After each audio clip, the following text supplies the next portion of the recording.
A battle for access to public washrooms has today ended up in a courtroom.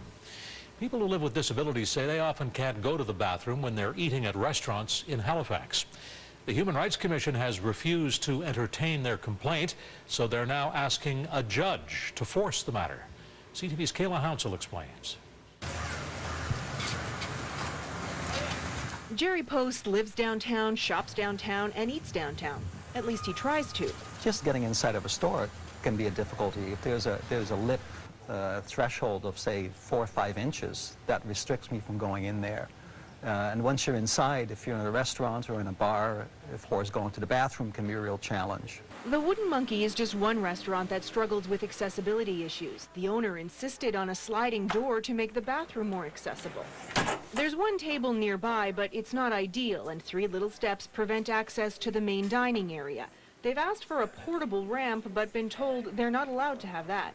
My mom's in a wheelchair, and I come across it myself going out and dining with my own mom.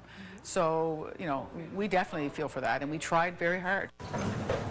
The matter has now ended up before the courts. 6 Nova Scotians living with disabilities filed a complaint with the Nova Scotia Human Rights Commission. It was not accepted. The problem is with the system. So it's an allegation of systemic discrimination. Lawyer David Fraser is now working for free to ask a judge to force the Human Rights Commission to hear the case. The complaint is not against the restaurants, but rather the government's enforcement of the legislation.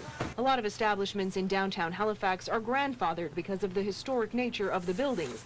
But if a restaurant expands, by adding a patio, for example, the law states that they have to make their facilities accessible. My grandfather died, about 100 years ago.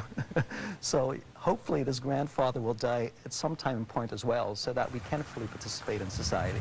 Jerry Post says washing your hands before you eat is especially important when your hands are on wheels, picking up dirt. And he says the ability to wash them is a basic human right. And the judge has reserved his decision in this case to a later date. But tomorrow, Jerry Post will also be speaking before the Nova Scotia Law Amendments Committee about disability issues. He says this will be his opportunity to weigh in on legislation the government introduced back in the fall, Steve. Interesting. Thank you, Kayla. CTV's Kayla Hounsel in Halifax. And now we're web polling. Do you believe all private businesses and public buildings and facilities should be legally required to be fully accessible? The options are yes. Access is a human right. Or government facilities, yes, private businesses, no. Or it should depend on each individual case. Or no, it is a noble goal but should not be mandated. And we're polling now at atlantic.ctvnews.ca. Yesterday in the poll we asked you this